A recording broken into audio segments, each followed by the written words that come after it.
Praise the lord. దేవుని పరిశుద్ధమైన నామమునకు మహిమ కలుగునుగాక. దేవుని పేరట మీ అందరికీ హృదయపూర్వక వందనాలు. ఈ ఉదయకాలము దేవుని వాక్యాన్ని విందాం. మార్కు సువార్త 2వ అధ్యాయము 12వ వచనము. మనం ఇలాంటి కార్యములను ఎన్నడనూ చూడలేదని చెప్పుకొనుచు దేవుని మహిమపరిచెరి. ఇలాంటి కార్యములు ఎన్నడూ కూడా చూడలేదని కొంతమంది చెప్పుకుంటున్నారండి. ఏంటి ఈ సందర్భం అంటే, యేసుక్రీస్తు వారు కపెర్నహూముకు వచ్చినప్పుడు మరి ఆయన ఇంట ఉన్నాడని కొంతమంది విన్నారు, తెలుసుకున్నారు. మరి అనేకులు ఆయనకి ఇంటి వద్దకు వచ్చి మేలులు పొందుకుంటున్నారు, స్వస్థత పొందుకుంటున్నారు. దేవుడు వారి పట్ల ఎన్నో ఆశ్చర్య కార్యములు చేస్తున్నాడు. మరి ఆ స్థలంలోనికి ఒక పక్షవాతం కలిగిన వ్యక్తి వచ్చాడు. మరి అతనిని కూడా ప్రభువు బాగు చేశాడు. ప్రేమైన వర్లారా, వారి యొక్క పాపములు క్షమించాడు. మరి అతను అందరిలోనే మరి బాగుపడ్డాడు, స్వస్థత పొందుకున్నాడు, శుద్ధుడిగా మార్చబడ్డాడు. అందరి ఎదుట నడుచుకుంటూ వెళ్ళిపోయాడు.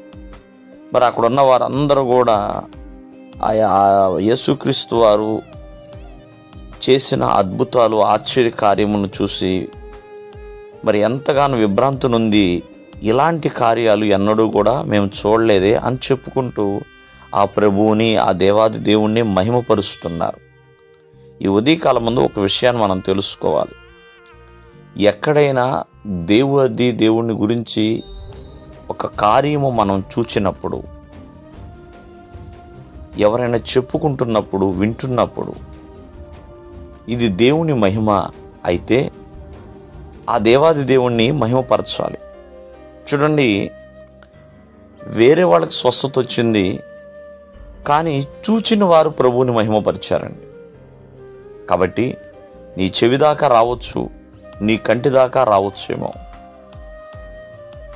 ప్రతి ఒక్కరు కూడా ప్రభువు చేసిన కార్యములని బట్టి ఆ ప్రభువుని మహిమపరిస్తే ఆ కార్యములు నీ జీవితంలో కూడా జరుగుతాయి. దేవుడు జరిగిస్తాడు. ఎందుకంటే ఆయన వారి పట్ల, వీరి పట్ల కదా, అందరి పట్ల అద్భుతాలు చేసే దేవుడని. కావున మరి దేవుని కార్యాలు ఎన్నడూ చూడలేదని వాళ్ళు చెప్పుకుంటూ ప్రభువుని మహిమపరచడం మొదలుపెట్టారు. కావున దేవుని కార్యములను బట్టి దేవుణ్ణి ఘనపరచాలి, ఘనపరచేవాడిని. అంతేగాని దేవుని చేసిన కార్యాలని సందేహించకూడదని. ఆనాటి పరిసయ్యులు, సద్దుకయ్యులు, శాస్త్రులు చేసిన పనదే. దేవుడు చేసిన కార్యాలని సందేహించారు. అలా సందేహిస్తే ప్రియమైన వాళ్ళారా, దేవుని అద్భుత కార్యాలు చూడలేము. దేవుడు మిమ్మల్ని ఆశీర్వదించునుగాక. ఆమేన్.